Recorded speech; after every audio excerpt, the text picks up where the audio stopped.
Bonjour à tous, dans cette vidéo nous allons voir comment utiliser la notation des intervalles, cette notation qui utilise des crochets. Alors dans l'exemple, on nous donne un tableau dans lequel il y a trois colonnes. La première colonne donne un type d'intervalle, la deuxième colonne demande un ensemble des x tels que, donc ce sont des inéquations que nous allons écrire, et la dernière colonne nous demande de représenter graphiquement l'intervalle. Alors voyons voir, première ligne, ici nous avons l'intervalle moins 4, 3. Ce qui se traduit par le fait que c'est l'ensemble des nombres x qui sont supérieurs ou égaux à moins 4 et inférieurs ou égaux à 3. Donc nous avons ici cette double inégalité. Alors si on doit représenter graphiquement cet intervalle, nous allons mettre ici un crochet vers la gauche qui regarde vers la droite, un crochet qui regarde vers la gauche. Ici nous allons dire que c'est l'abscisse moins 4, ici c'est l'abscisse 3, et nous allons assurer tout ce qu'il y a entre les deux. Dans la deuxième ligne, nous avons l'intervalle 1, 10, 1 étant inclus puisque le crochet regarde vers le 1, 10 étant exclu puisque le crochet ne regarde pas vers le 10.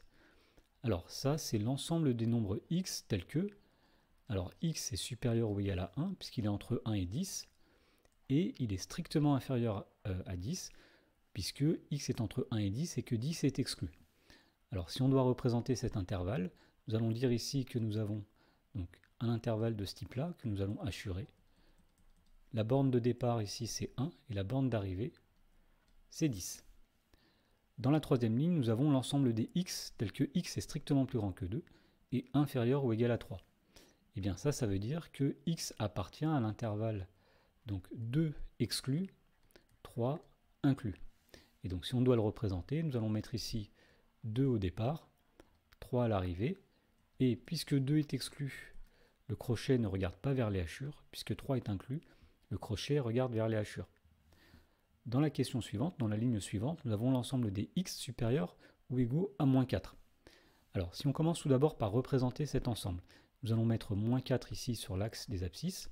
Donc, moins 4 va être inclus, et nous allons assurer tout ce qui vient après moins 4. Donc, nous avons quelque chose comme ceci. Donc, on voit que le crochet regarde bien vers les hachures, il est tourné vers les hachures, c'est-à-dire que moins 4 est inclus. Et donc pour représenter cet intervalle avec la notation, nous allons dire ici que c'est l'intervalle moins 4, donc avec le crochet qui regarde vers moins 4, et puisqu'on n'a pas de borne à droite, nous allons dire qu'on va jusqu'à plus l'infini. Alors sachant que plus l'infini n'est jamais inclus, nous mettons un crochet qui ne regarde pas vers plus l'infini. Dans la ligne suivante, on a assuré tous les nombres x qui sont inférieurs ou égaux à 10, 10 étant exclu puisque le crochet regarde vers les hachures.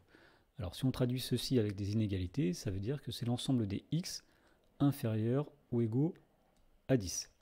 Et donc si on doit écrire cet intervalle à l'aide de la notation, nous allons dire que donc, à droite, nous allons jusque 10, et à gauche, il n'y a pas de limite, donc on part de moins l'infini, sachant que moins l'infini est exclu toujours, tout comme plus l'infini.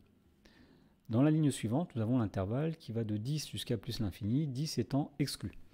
Alors si on doit assurer, ici nous allons placer 10, on assure sans limite puisque c'est l'intervalle qui va de 10 jusqu'à plus l'infini. Et donc si on doit représenter ceci avec des inégalités, nous dirons que c'est l'ensemble des x qui sont strictement supérieurs à 10. Et donc pour finir, on nous donne ici l'ensemble des x strictement inférieurs à 5. Alors si on doit assurer ceci, nous allons placer 5 sur l'axe des abscisses et nous allons assurer tout ce qu'il y a avant 5. Et donc l'intervalle qui est représenté ici, c'est l'intervalle qui va de moins l'infini jusqu'à 5 exclu.